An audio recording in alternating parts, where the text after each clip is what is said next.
요한계시록 19장 1절에서 10절까지의 말씀입니다. 신약성경 418페이지 요한계시록 19장 1절에서 10절까지의 말씀을 교독하도록 하겠습니다. 요한계시록 19장 1절 제가 먼저 읽습니다. 이 일 후에 내가 들으니 하늘에 허다한 무리의 큰 음성 같은 것이 있어 이르되 할렐루야 구원과 영광과 능력이 우리 하나님께 있도다.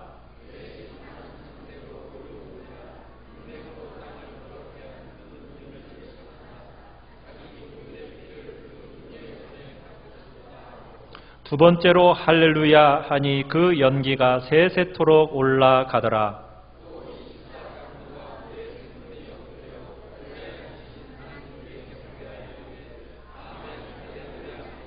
보좌에서 음성이 나서 이르시되 하나님의 종들 곧 그를 경외하는 너희들아 작은 자나 큰 자나 다 우리 하나님께 찬송하라 하더라.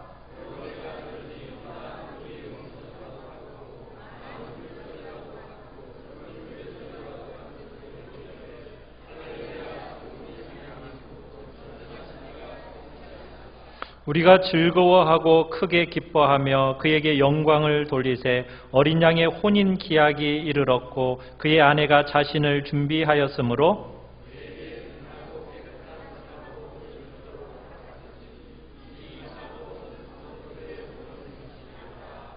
천사가 내게 말하기를 기록하라 어린 양의 혼인잔치에 청함을 받은 자들은 복이 있도다 하고 또 내게 말하되 이것은 하나님의 참되신 말씀이라 하기로 내가 그 발 앞에 엎드려 경배하려 하니 그가 나에게 말하기를 나는 너와 및 예수의 증언을 받은 내 형제들과 같이 된 종이니 삼가 그리하지 말고 오직 하나님께 경배하라. 예수의 증언은 예언의 영이라 하더라. 아멘. 오늘 말씀의 제목은 할렐루야 찬양이라는 제목으로 말씀을 나누고자 합니다. 지난주에 우리가 보았던 요한계시록 18장은 바벨론의 멸망에 대한 기록이었습니다.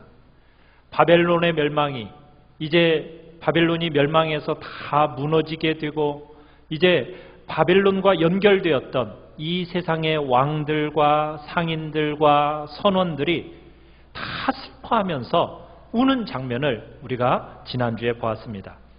그러니까 바벨론이 멸망될 때 바벨론은 이 세상이라고 제가 말씀을 드렸죠. 이 세상 너무나도 매력적이고 모든 것을 가진 것 같은 이 세상입니다. 근데 이 세상이 멸망할 때 이 세상에 마음을 붙이고 살았던 이 세상을 사랑했던 모든 사람들에게 무엇이 임하게 됩니까? 슬픔이 가득하게 됩니다. 눈물과 탄식과 고통이 가득하게 된다는 거예요. 그러면서 오늘 본문 19장에서 연이어서 무엇이 나오고 있느냐면 찬양들이 막 쏟아져 나오고 있습니다. 할렐루야라는 이 찬양이 5번 나와요. 한번 세어보세요. 5번인가요? 여러분이 직접 세워보셔야 됩니다. 할렐루야는 딱 4번 나와요. 4번 나오는데 5절에 보시면 우리 하나님께 찬송하라. 여러분 이게 무슨 뜻이죠? 우리 하나님께 찬송하라. 할렐루야. 그래서 5번이 되는 거예요. 네. 그래서 바벨론의 멸망에 대해서 찬양과 감사가 지금 쏟아져 나오고 있는 것이 오늘 본문의 내용입니다. 그러니까 할렐루야라는 찬양이 나올 때마다 왜 찬양하는지에 대한 이유가 각 찬양마다 붙어서 나오고 있어요. 오늘 우리가 그것을 집중적으로 보려고 합니다. 첫 번째 1절 우리 다 같이 한번 읽어보겠습니다. 19장 요한계시록 19장 1절입니다. 시작. 이 일 후에 내가 들으니 하늘에 허다한 무리의 큰 음성 같은 것이 있어 이르되 할렐루야 구원과 영광과 능력이 우리 하나님께 있도다. 할렐루야 그러니까 찬양하라. 왜 찬양하라고 얘기하고 있습니까? 왜 여호와를 높이고 찬양하라고 얘기하고 있죠? 구원과 영광과 능력이 하나님께 있기 때문이다. 이렇게 표현하고 있습니다. 여러분 초대교회 시대에는 어느 제국이었습니까? 로마 제국이었죠. 자, 로마 제국이 멸망하기 전까지는 여러분 이 세상을 다스리는 힘이 누구에게 있는 것 같았을까요? 로마에게 있는 것 같지 않았겠습니까? 그죠? 온 세상을 지배하고 있는 로마가 하라는 대로 안 하면은 어떻게 돼요? 모든 불이익을 당하게 되는 거예요. 그러니까 마치 로마가 마음대로 이 세상을 좌지우지하는 것 같았단 말이에요. 그런데 그 로마가 지난주에 본 것처럼 어떻게 된다고요?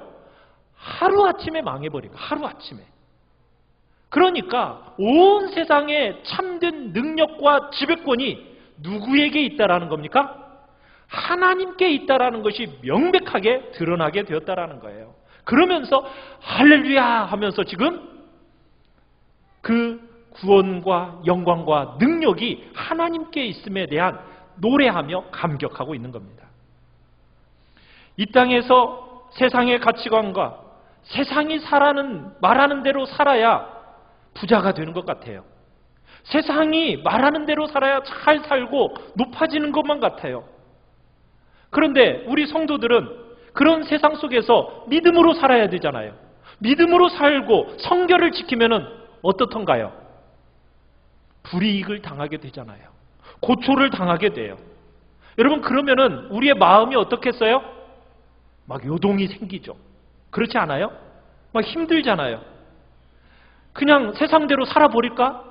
세상의 방법대로 살아버리면은 훨씬 더 쉬운데 내가 꼭 이렇게 믿음으로 성결함을 지키면서 살아가야 될까? 이런 마음이 막 유동이 되는 거예요. 그런데 이 바벨론이 어떻게 된다고요? 한순간에 무너지는 것을 보게 되는 거예요. 거기에서 능력은 누구에게 속했다라는 걸 보는 겁니까? 하나님께 속한 것이라는 것을 보여주고 있는 거예요. 이 땅에 살아남는 것은 누구의 손에 달려 있을까요? 바벨론의 손에 달려 있겠습니까? 아니죠. 이 세상에서 살아남는 것은 하나님의 손에 달려 있는 거예요. 실제로 바벨론이 무너지는 것을 한순간에 무너지는 것을 보는 순간 그래 이 세상은 하나님의 손에 달려 있는구나 라는 것이 보여지니까 이 땅으로부터 구원받는 것은 하나님께 달려 있지. 그러면서 확인하고 보게 되면서 마음속에 막 뭐가 일어나는 거예요? 할렐루야 하면서 하나님을 찬양하게 되는 겁니다. 초대교회 시대에 로마를 보면 멋지고 정말 아름다운 것들이 정말 치장하고 있는 걸 볼 때 영광이 다 저 로마에 있는 것 같아요. 로마가 다 가지고 있는 것 같아요. 여러분 세상을 보세요. 얼마나 화려해요. 번쩍번쩍 빛나고 정말 그런 것들을 볼 때 정말 세상의 모든 영광을 다 가진 것처럼 보이잖아요. 그런데 그 바벨론이 어떻게 된다는 거예요? 한순간에 무너지는 것을 딱 보고 나니까 영광은 누구에게 속했더라? 하나님께만 있더라라는 것을 보게 되는 거예요. 그러면서 오늘 1절에 말하는 할렐루야 구원과 영광과 능력이 누구에게 있도다? 우리 하나님께 있도다 하면서 그 찬양을 지금 쏟아내고 있는 것입니다. 우리가 이 세상을 사는 데 있어서 바벨론이 훨씬 강해 보여요. 여러분 예수 잘 믿는 것과 공부 잘하는 것 어떤 것이 훨씬 나아 보입니까? 여러분 예수 잘 믿는 것하고 정말 재능을 갖고 있는 것 뭐가 더 좋아 보여요? 예수 잘 믿는 것이 더 좋아 보여요? 진짜입니까? 그게 진짜 우리가 모습이 돼야 되죠. 여러분 세상은요 어떻게 된다고요? 한순간에 무너진다는 거예요. 여러분 그래서 명확해지는 게 뭐예요? 구원과 영광과 능력은 누구에게 있더라? 하나님께만 있더라. 진짜 힘은 세상이 가지고 있는 게 아닙니다. 진짜 힘은 누가 가지고 있다고요? 하나님이 가지고 있다는 사실을 알게 되면은 찬양이 하나님께 쏟아져 나오게 된다는 거예요. 여러분의 입술에서는 하나님을 향한 찬양이 막 쏟아져 나오고 계십니까? 아니면은 세상을 바라보면서 막 마음이 막 요동칩니까? 자, 두 번째 찬양 2절을 한번 읽어봅시다. 시작. 그의 심판은 참되고 의로운지라. 음행으로 땅을 더럽게 한 큰 음녀를 심판하사 자기 종들의 피를 그 음녀의 소연에 갚으셨도다 하고 3절 두 번째로 할렐루야 하니 그 연기가 세세토록 올라가더라. 자, 하나님을 할렐루야 찬양하면서 무엇 때문에 하나님을 찬양한다고 지금 두 번째 얘기하고 있습니까? 그의 심판은 참되고 의롭기 때문에 지금 노래하고 찬양한다 이렇게 얘기하고 있어요. 예수님을 믿고 주님을 따르려고 할 때 바벨론보다 우리를 더 힘들게 만드는 건 없는 것 같아요. 여러분, 우리가 세상을 살아가면서 말씀을 통해서 정말 돈을 많이 벌고 사람들의 인정받고 경쟁에서 살아남고 정말 능력을 갖는 것이 전부가 아니라는 거, 여러분 그렇게 말씀을 통해서 들어도 여러분의 마음은 자꾸 어때요? 요동치죠? 그렇지 않습니까? 왜냐하면 바벨론이 자꾸 우리를 미혹하기 때문에. 바벨론이 우리가 돈만 있으면, 우리가 조금 더 아름답고 능력만 있으면 못할 것이 없는 것처럼 자꾸 바벨론이 우리에게 보여주니까, 그렇기 때문에 세상을 사는 동안 우리가 하나님의 말씀과 깨달은 진리에 순종하여 사는 것보다 자꾸 우리의 마음이 어디에 빼앗겨요? 바벨론의 그 아름다움이 자꾸 빼앗기지 않아요? 세상의 매력에 자꾸 빼앗기지 않습니까? 여러분, 이 세상의 바벨론인은 음행으로 자꾸 우리를 어떻게 해요? 자꾸 더럽히고 하나님이 아니라고, 본질이 아니라고, 진짜가 아니라고 그런 것들을 자꾸 부풀려 놔요. 이 음녀가 거짓을 막 퍼뜨려 놔가지고 많은 것들을 약속해줘요. 이렇게 막 좀 따라와봐, 막 유혹을 해요. 여러분, 근데 실제로 가보면 있어요, 없어요? 없는 거예요. 그렇게 계속 바빌론이 우리의 마음을 빼앗아가요.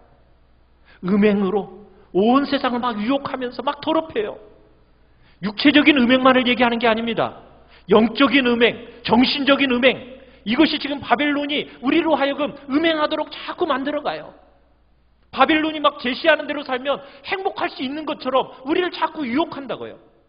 그런데 계속해서 사람들은 바벨론이 제시하는 그 매력적인 여러 상품들 앞에 어떻게 돼요? 자꾸 넘어가는 거예요. 세상이 그렇게 가르치니까. 여러분, 그러나 실제적인 것은요, 바벨론의 방식으로 채워지는 게 아니에요. 여러분, 바벨론의 음행으로 사람들의 그 거짓된 것에, 실체가 아닌 것에 자꾸 인생을 허비하도록 막 데려가거든요. 여러분, 눈을 부릅뜨셔야 돼요. 세상의 그 다른 가치관, 여러분 그렇게 가지고 살아가면 안 됩니다. 바벨론이 끊임없이 여러분을 미혹하고 정말 거짓말로 속일 때 여러분 속지 않으셔야 돼요. 바벨론의 약속이라는 것은 다 허망한 것이에요. 여러분, 그거 간파해 내셔야 돼요. 바벨론이 약속하는 그 많은 것들 다 탐욕이고 정욕이고 세상에 붙어있는 욕망인 줄 알고 반드시 망한다라는 것을 알고 여러분들은 그 부패와 죄에 동참하지 마셔야 됩니다. 바벨론이 모든 불이익을 우리에게 주어요. 감옥에도 또 감봉처분도 왕따도 시련을 겪도록 여러분을 자꾸 여러분들을 몰아갈 수 있어요. 심지어는요, 교회 역사에서 보이지 않습니까? 목숨까지도 빼앗아가요. 그렇지만 우리는 이 바벨론의 유혹에 넘어가서는 안 돼요. 여러분, 세상을 바르게 볼 수 있는 유일한 사람은 누구냐? 바로 우리 성도들밖에 없습니다. 세상을 바라볼 때 여러분들이 정말 눈을 부릅뜨고 정확하게 볼 수 있는 영적인 안목을 가지셔야 돼요. 세상의 가치관이라는 것, 바벨론이라는 것은 어떻게 된다고요? 한순간에 무너진다. 이것을 볼 때 성도들의 그 감격과 찬양이 지금 쏟아지고 있는 거예요. 그런데 우리가 막 원통한 일을 당하잖아요. 그러면서 우리는 그 원통한 일을 당할 때 여러분 어떻게 하세요? 하나님 앞에 막 부르짖죠. 그럼 하나님이 부르짖으면 곧바로 막 신원해 주시면서 여러분들을 막 도와주시던가요? 그렇지 않죠. 우리가 세상을 살아가 볼 때는 더 소수고 약자같이 보여요. 이 세상의 방식으로 살아가지 않고 바벨론의 방식으로 살아가는 것이 어떻게 보면은 더 유리해 보여요. 바벨론의 방식으로 거슬러 올라가면은 고난이 있고 어려움이 있어요. 그래서 그것 때문에 오랫동안 기도하고 하나님 도와달라고, 이 원통함 풀어달라고 그렇게 신원해보지만 신원 안 될 때가 얼마나 많아요. 그런데요, 분명히 알아야 할 게 뭐라고요? 하나님의 심판은 어떤 심판이더라? 참되고 의로운 심판이더라. 결국에 이 세상은 한순간에 무너진더라. 여러분, 분명하게 여러분이 알아야 하는 거예요. 여러분, 강력하게 보이죠, 이 세상이?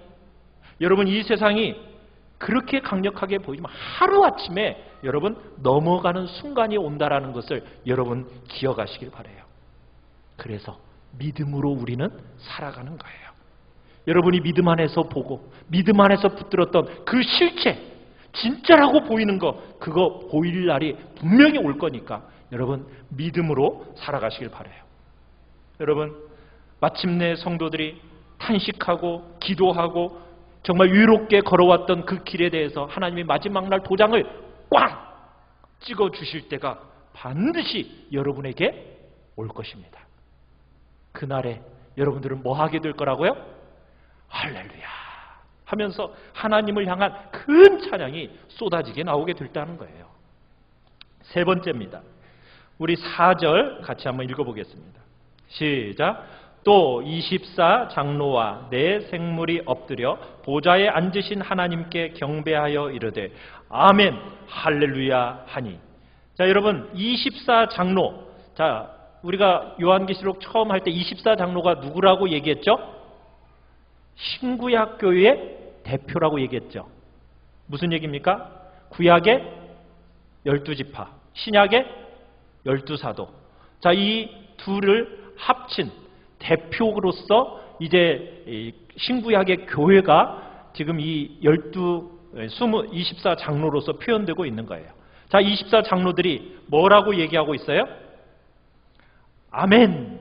그렇게 얘기하고 있죠. 아멘. 아멘이라는 말이 무슨 뜻입니까? 무슨 말이에요? 이렇게 될 줄로 믿습니다. 동의합니다. 진실합니다. 아멘. 뭐가 아멘이라는 걸까요? 앞에서 말한 그 감사의 제목에 나도 동의한다. 그런 말이에요. 아멘. 구원과 영광과 능력이 누구에게 있다? 하나님께 있다. 아멘. 그렇게 얘기하는 거예요. 심판이 진실하고 정직하다, 의롭다. 그것에 대해서 24장로가 뭐 하는 거예요? 아멘 하면서 이 땅에 맞다고 지금 얘기하고 있는 거예요. 하나님의 말씀 그대로 심판이 정직하게 이루어질 거라고. 아멘. 이렇게 말하면서 함께 뭐 하는 겁니까? 할렐루야 하면서 지금 찬양에 동참하고 있는 거예요. 자, 5절을 한번 읽어보겠습니다. 5절. 시작.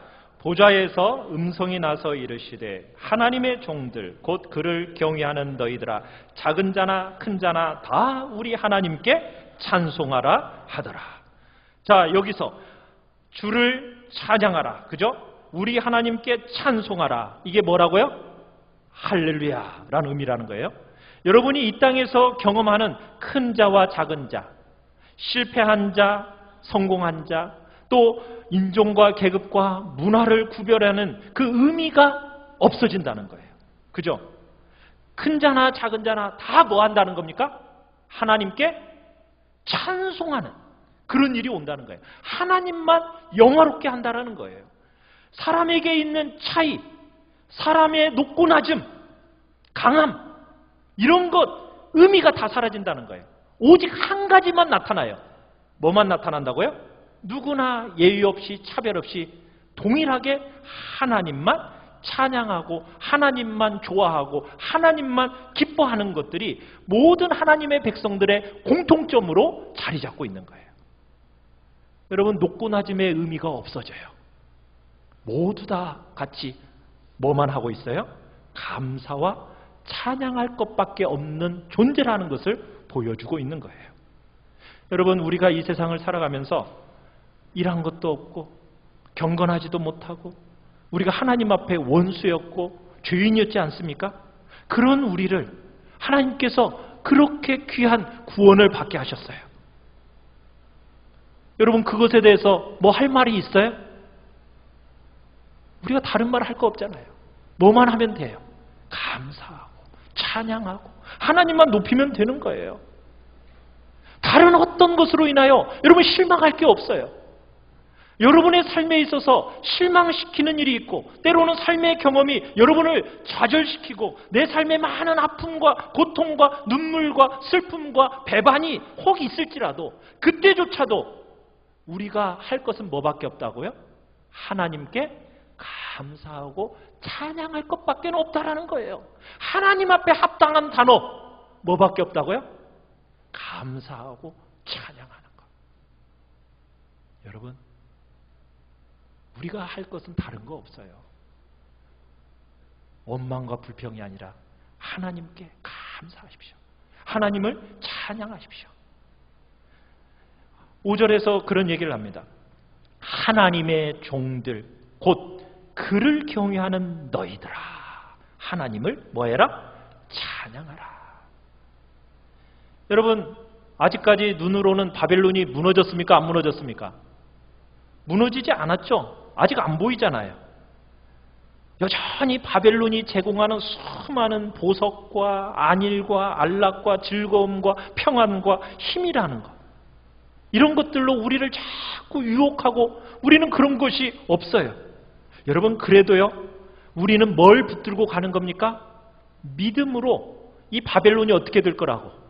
멸망하게 될 것이고 결국 우리는 하나님 앞에서 정말 그분의 안식을 붙들고 감사하고 찬양하는 거예요. 여러분, 이것에 진정한 가치가 있다는 것을 지금 성경은 얘기하고 있는 거예요.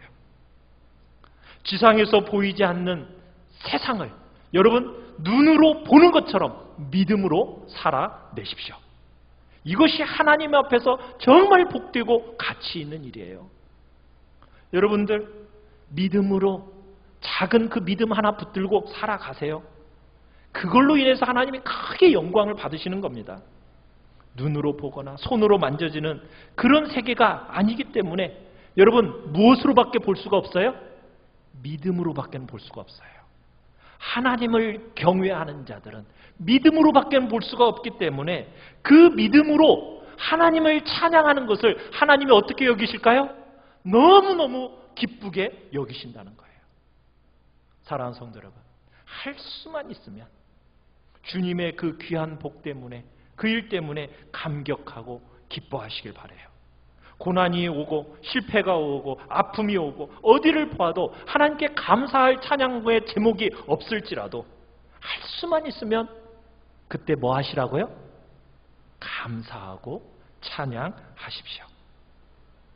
하나님께서는 그것을 귀중하게 보시고 하나님께서 여러분들에게 아주 놀라운 복됨, 그 영광스러운 나라가 올 때 그것이 얼마나 가치 있었는지를 여러분들은 보게 될 것입니다. 네 번째, 우리 6절을 같이 한번 읽어보겠습니다. 시작. 또 내가 들으니 허다한 무리의 음성과도 같고 많은 물소리와도 같고 큰 우레소리와도 같은 소리로 이르되 할렐루야, 주 우리 하나님 곧 전능하신 이가 통치하시도다. 할렐루야 하면서 지금 감사의 제목이 지금 뭡니까? 주 우리 하나님 곧 전능하신 이가 뭐 하시다? 통치하시도다. 하나님이, 전능하신 하나님이 이 땅을 통치하시니 뭐가 일어나는 거야? 찬양과 감사가 일어나는 거예요. 여러분, 이 땅의 통치는 예수님이 이 땅에 오심으로 시작이 되었어요. 이 시작된 통치가 여러분, 이 땅을 하나님이 다스리고 우리 주 예수 그리스도가 다스리신다는 것이 보입니까? 안 보입니까? 눈으로 확실하게 안 보이죠. 통치는 시작이 됐는데도 안 보여요. 여전히 이 땅을 마치 뭐가 다스리는 것처럼 막 보여집니까? 마귀가 막 이 세상의 화려함과 아름다움을 가지고 하나님 없이도 살 수 있는 것처럼, 세상이 사라지는 것처럼 자꾸 사람들을 음행하게 만드니까 마치 세상은 누가 다스리는 것처럼 보여요. 마귀가 막 다스리는 것처럼 보이는 거 아니에요. 막 마귀가 마음을 끝없이 세상을 향하도록, 정말 마귀에게 빼앗기도록, 마귀가 우리에게서부터 마음을 막 빼앗기는 걸 볼 때 막 마귀가 이 세상을 다스리는 것처럼 보여요. 그런데 마침내 바벨론이 확 무너지면서 하나님의 통치가 이 땅에 가시적으로 나타나기 시작한다는 거예요. 하나님이 다스리는 그 통치, 보좌가 정말 이 땅 가운데 구체적인 상황 안에서 임하는 것을 여러분들은 조만간에 보게 될 거니, 그러니 어떻게 하라고요? 감사하고 찬양하라. 온 세상을 다스리는 것을 여러분의 눈으로 직접 볼 날이 있을 것이니, 그리고 그렇게 다스리실 것이니 감사하고 찬양하라고 하면서 지금 얘기를 하는 거예요. 자, 그런데 주님의 통치가 온 땅에 이루어지는 이 사건과 함께 어떤 사건이 동시에 일어나느냐? 우리 7절, 8절을 읽어보겠습니다. 시작. 우리가 즐거워하고 크게 기뻐하며 그에게 영광을 돌리세. 어린 양의 혼인 기약이 이르렀고 그의 아내가 자신을 준비하였으므로 그에게 빛나고 깨끗한 세마포 옷을 입도록 허락하셨으니 이 세마포 옷은 성도들의 옳은 행식이로다 하더라. 그분의 통치가 열릴 때에 이것을 다르게 표현하면 뭐라고 표현하고 있습니까? 어린 양의 혼인 잔치다, 이렇게 말하고 있어요. 여러분, 세상을 살면서 가장 행복하고 기쁜 날이 어떤 날이죠? 결혼식 날 아닌가요? 별로 안 기쁘셨나 봐요. 여러분, 그 가장 기쁘고 좋은 날, 이 혼인식 날, 혼인잔치에서 최고로 주목받고 스포트라이트를 받는 사람이 누구죠? 그죠, 신부죠, 신부. 어린 양의 혼인잔치 자리, 그분의 통치가 일어나는 그날, 무엇으로도 기쁨으로 비교할 수 없는 최상의 즐거운 이 혼인잔치 날이 딱 오게 되는데, 온 세계와 천사에게 가장 스포트라이트를 받는 사람이 누구라고요? 신부라고요, 신부. 여러분, 우리 주님께 너무 죄송한 얘기지만 주님이 아니라 누구라고요? 신부가 누구예요? 우리예요, 우리. 우리가 그날에 가장 스포트라이트를 받는 아름다운 그런 최고의 날이 우리가 될 거라고 얘기하고 있는 거예요. 물론 주님이 우리를 신랑으로서 데리러 오실 겁니다. 그런데 온 세계가 깜짝 놀라고 온 천사가 깜짝 놀랄 것은 누구를 바라보면서, 등장할 그 신부를 바라보면서 말할 수 없는 기쁨과 감격이 있을 거라는 거예요. 그 귀중한 혼인잔치, 그 신부가 누구라고요? 교회요. 바로 여러분과 저라는 얘기입니다. 자, 이렇게 얘기하니까 여러분의 모습이 한없이 어때요?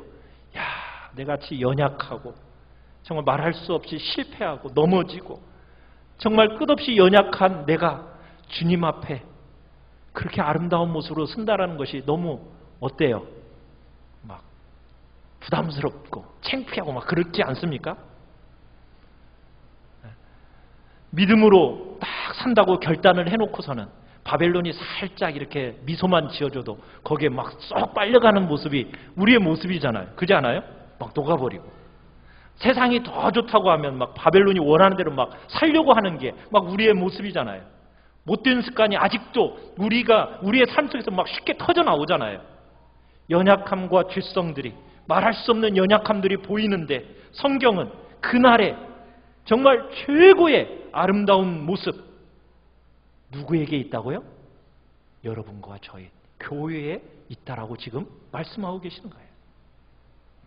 그렇게 형편없는데, 그렇게 보잘것없고, 그렇게 많이 실패하는데 하나님은 우리를 태양보다도 더 밝고 영광스러운 그 빛나는 옷으로 우리를 입혀주신다는 거예요.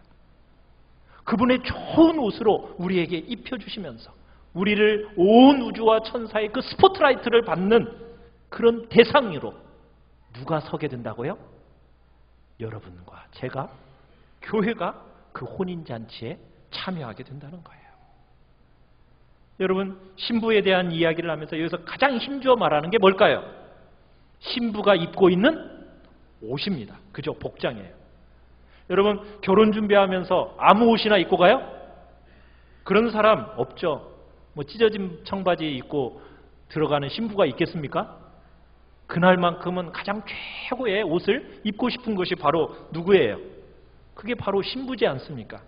그날에 준비된 옷을 입고 신부가 등장해요. 어떤 옷이라고 지금 얘기하고 있습니까? 8절에 빛나고 깨끗한 세마포. 여러분, 빛나고 깨끗한 세마포. 여러분, 바벨론의 음녀가 입고 있었던 옷을 여러분 혹시 기억하고 계십니까?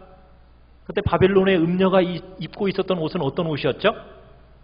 붉은빛 나는 채색 옷이었어요. 그런 옷은 누구만 입는다고요? 돈 있고 높은 신분을 가진 사람만 입을 수 있는 옷이었어요. 붉은빛 나는 옷. 그리고 온몸에는 뭘 치렁치렁 다 이렇게 하고 있어요? 보석을 온몸에 치장을 하고 있죠. 손에는 뭐 들고 있어요? 금으로 만든 술잔을 딱 들고 있어요. 아주 매력적인 미소를 지으면서 수많은 사람들을 미혹하고 넘어뜨리는 그게 바벨론의 음녀였어요. 그런데 교회와 성도는 어떤 옷을 입고 있다고요? 빛나고 깨끗한 세마포. 교회와 성도의 가치가 어디에 있을까요? 아름다움이 어디에 있을까요? 세상에서 높은 신분과 돈을 가지고 세상 가운데 매력적이게 나타나는 것이 교회와 성도의 가치와 아름다움일까요? 그게 아니라는 거죠. 밝고 빛난 세마포. 이 신부의 진짜 아름다움은 어떤 것을 소유하고 있느냐가 아니라는 거예요. 보석을 둘렀느냐 안 둘렀느냐 이게 중요한 게 아니에요. 어떤 옷을 입었느냐가 아니라 뭐예요? 어떤 사람인가요? 어떤 사람인가? 그분의 나라는 어떤 옷을 입고 있느냐, 무엇을 입고 있느냐의 문제가 아니라 여러분의 내면의 중심에 진실함이 있느냐, 이게 중요하다는 거예요. 이 땅에서는 신분이 중요해요. 지위가 중요해요. 능력과 재능, 이것으로 막 사람을 평가해요. 그러다 보니까 우리도 사람을 잘못 평가할 수 있어요. 그런데 그날에는 그것이 중요한 게 아니에요. 여러분들이 무엇을 입고 있어야 돼요? 빛나고 깨끗한 세마포. 자, 그러면 1차적으로 빛나고 깨끗한 세마포 옷은 무엇일까요?